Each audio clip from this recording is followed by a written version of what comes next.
მარკეტინგი და აუდიტორიის განვითარება. ამ თემაზე ხელოვნების სასწავლო უნივერსიტეტში ტრენინგი დილიდან მიმდინარეობს. სამუშაო შეხვედრას თეატრალებს ბრიტანელი ექსპერტი ჯო ტეილორი უტარებს. 2 დღის განმავლობაში მონაწილეები ჯგუფურ პროექტებზე იმუშავებენ, სადაც აუდიტორიის განვითარების პრინციპებს გამოიყენებენ იმ პროექტებზე, რომლებიც მჭიდროდაა დაკავშირებული ეროვნულ თუ ორგანიზაციულ კონტექსტთან. ღონისძიება ბრიტანეთის საბჭოსა და აჭარის განათლების, კულტურისა და სპორტის სამინისტროს ერთობლივი თეატრალური პარტნიორობის ფარგლებში ხორციელდება. ძალიან მომწონს საერთოდ ესეთი ხასიათის ვორქშოპები, ძალიან კარგია განსაკუთრებით და მნიშვნელოვანი ჩემთვის, იმიტომ რომ მარკეტინგის სფეროში ვმუშაობ და სწორედ ეს ვორქშოპი ეხება მარკეტინგსა და აუდიტორიის განვითარებას და ჯერა იმისა, რომ მივიღებ გაუზიარებთ ერთმანეთს რაღაც გარკვეულ გამოცდილებას.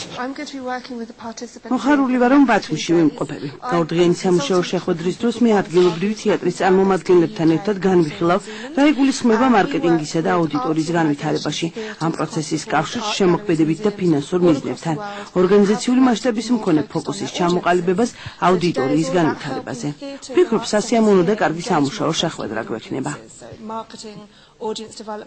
ეს ორდღიანი ვორქშოპი არის ძალიან მნიშვნელოვანი და ძალიან სასარგებლო იმ თვალსაზრისით, რომ საქართველოში მაინც ჯერ კიდევ ახალი ცნება აუდიტორიასთან მუშაობა და ეს ორდღიანი ვორქშოპი ზუსტად ბრიტანული გამოცდილების საფუძველზე აჩვენებს, რომ აუდიტორიის აღზრდაზე კი არ უნდა ვიფიქროთ, ჩვენ უნდა ვიფიქროთ აუდიტორიასთან მუშაობაზე.